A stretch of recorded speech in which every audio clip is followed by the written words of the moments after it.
सम्पूर्णमा नमस्कार। तपाईहरुलाई स्वागत छ हाम्रो युट्युब च्यानलमा। आज पनि हामी सदाको दिनमा जस्तै MBS fourth semester investment chapter 6 अन्तर्गत इक्विटी भ्यालुएसन मोडलको एनालाइटिकल क्वेशन गर्न गइरहेका छौं, जुन 2025 अप्रिलमै क्वेशन नम्बर 4 मा रहेको छ।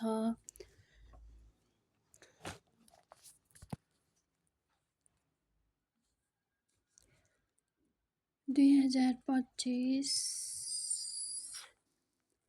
अप्रिल में क्वेशन नंबर 4 जुन 15 मार्क्स को लागि रहेको छ।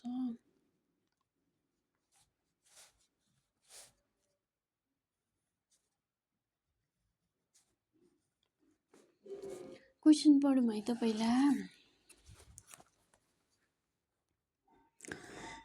Innovative Solution Ltd is a software development company specializing in web applications for both domestic and international market.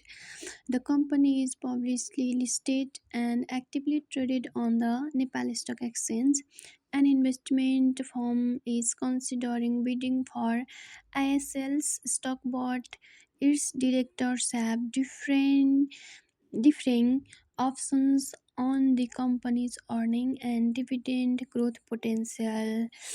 They also disagree on the minimum required rate of return for investing in ISL's stock. One of the director, Mr. Sharma.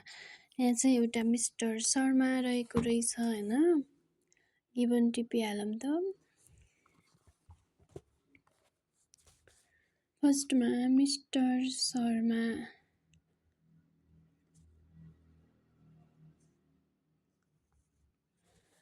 Mister शर्माको चाहिँ के भनेको छ 6% annual dividend growth भनेको रहेछ। यसमा चाहिँ growth rate G = 6% भनेको छ। अनि आएर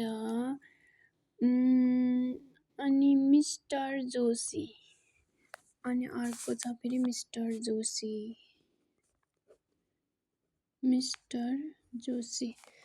मिस्टर जोशीको लागि चाहिँ कति भनेको छ mister Joshi 10% dividend growth for next 3 years भनेको छ। यो भनेको कन्स्टेन्ट ग्रोथ मोडलबाट रहेछ।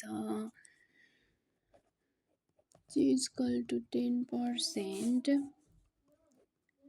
फर नेक्स्ट 3 इयर्स को लागि भनेको छ। अनि त्यसपछि भनेको छ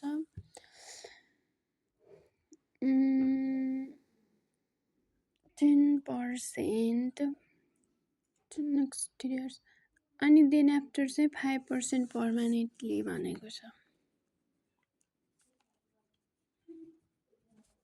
then after 5% for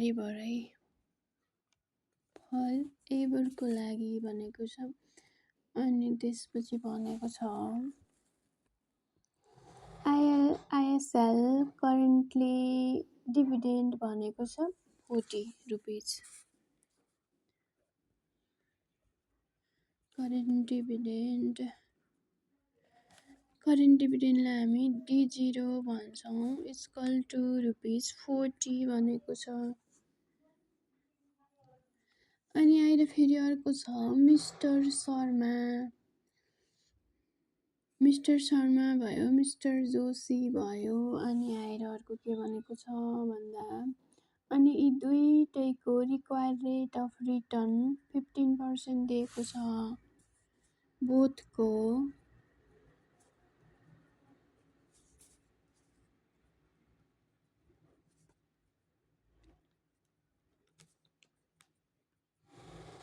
required rate of रिटर्नलाई हामी KS भन्छौं = 15% भनेको छ।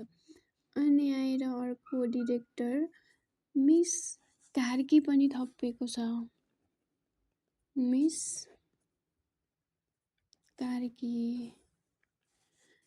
कार्कीको चाहिँ यसले चाहिँ प्राइस अर्निङ मोडल फलो गरेको रहेछ।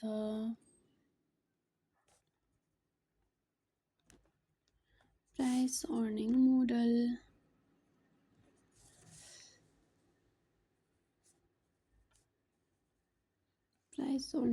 फलो गरेको छ।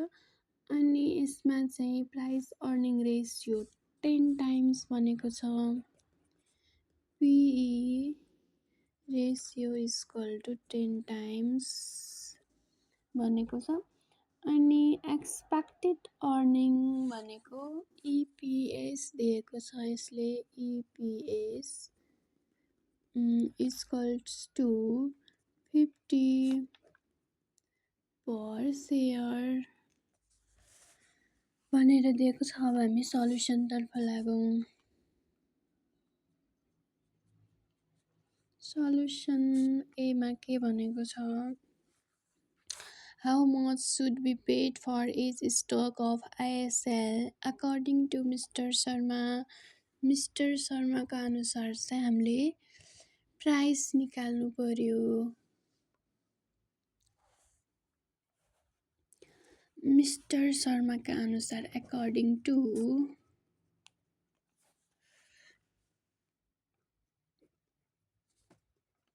मिस्टर शर्मा मिस्टर शर्माका अनुसार के हुन्छ, यसले चाहिँ कन्स्टेन्ट ग्रोथ रेट फलो गरेको छ जुनको रेट चाहिँ 6% रहेको छ। त्यसकारणले गर्दा P0 equal to D1 divide by KS minus G। D1 भनेको के हुन्छ, D0 1 plus G divide KS minus G भयो। अनि यसको भ्यालु हामीलाई D0 भनेको 40 भनेर दिइसकेको छ। 41 प्लस ग्रोथ रेट भनेको 0.06 डिभाइडेड बाई KS भनेको नि क्वेसनले गिभन दिएको छ। KS भनेको कति पर्सेन्ट दिएको छ, 15%। 0.15 minus 0.06 equals to rupees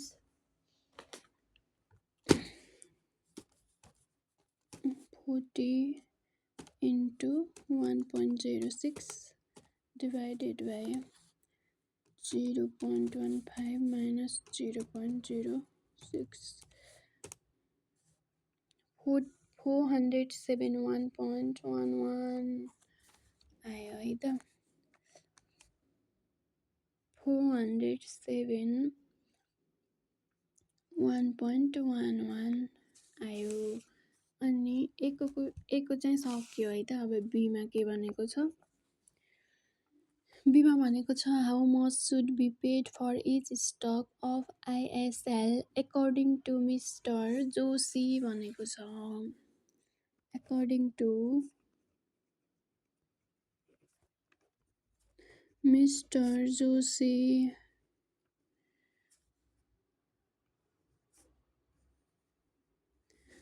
according to Mr. Joshi. Mister जोशीले चाहिँ super normal growth rate use गरेको छ। सुपर नर्मलको लागि हाम्रो अब फर्मुला हुन्छ P0 equal to D1 divide 1 plus KS को power 1 plus D2 divide 1 plus KS को power 2 plus D3 divide by 1 plus KS को power 3 plus P3 divide 1 plus KS को पावर 3 हुन्छ। अब हामीलाई निकाल्नु पर्यो D1 D2 D3 अनि P3। अब हामी वर्किङ नोट गर्छौँ यता।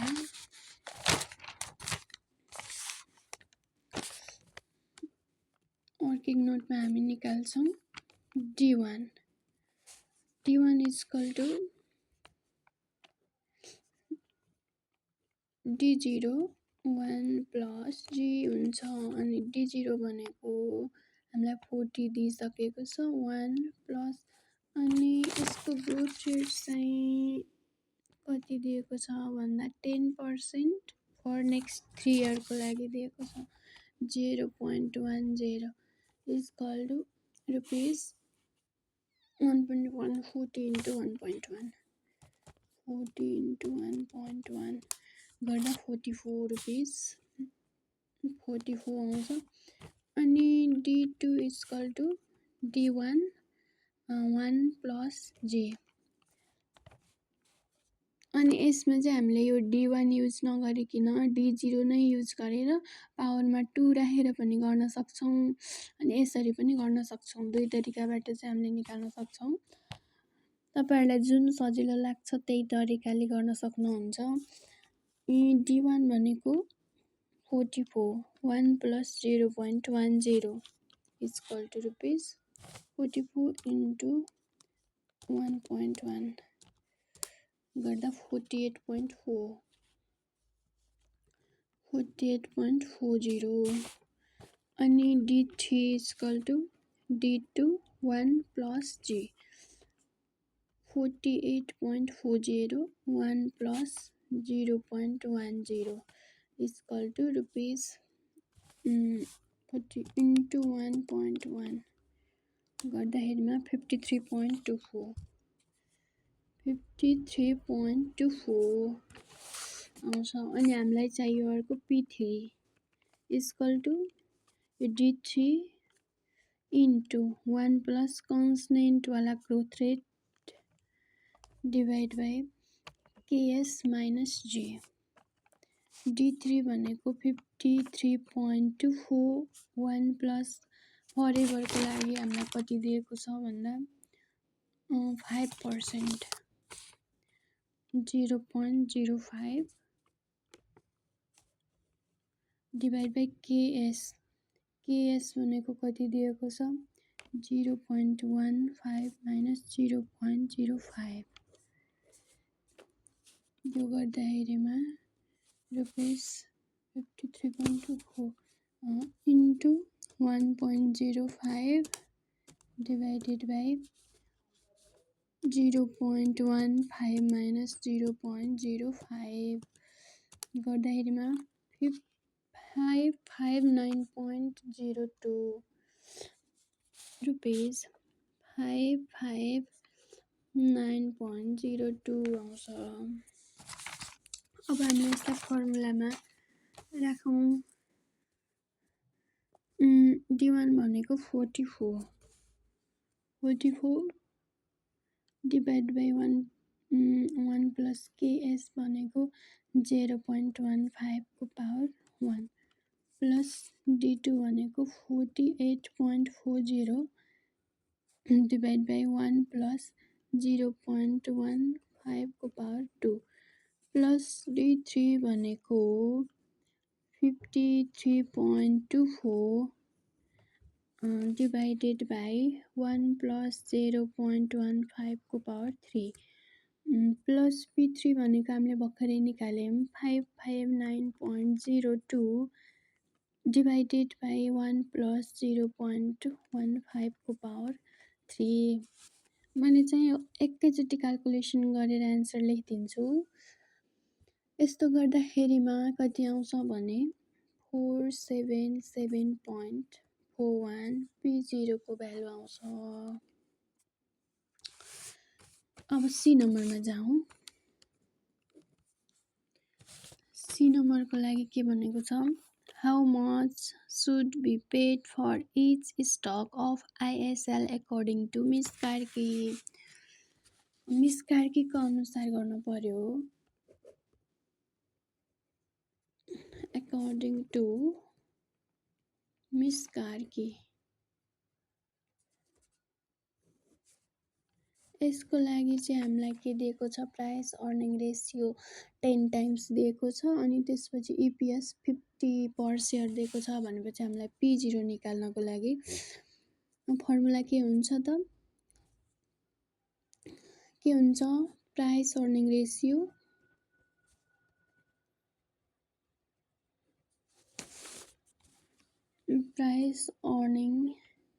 रेशियो इन्टु EPS हुन्छ हाम्रो प्राइस अर्निङ रेशियो भनेको 10 टाइम्स दिएको छ इन्टु इपिएस भनेको 50 दिएको छ।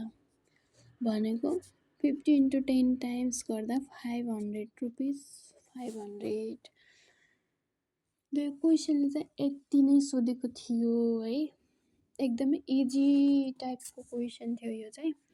अब नेक्स्ट भिडियोमा चाहिँ हामी अर्को क्वेसनको सल्युसन गर्नेछौँ है। Thank you.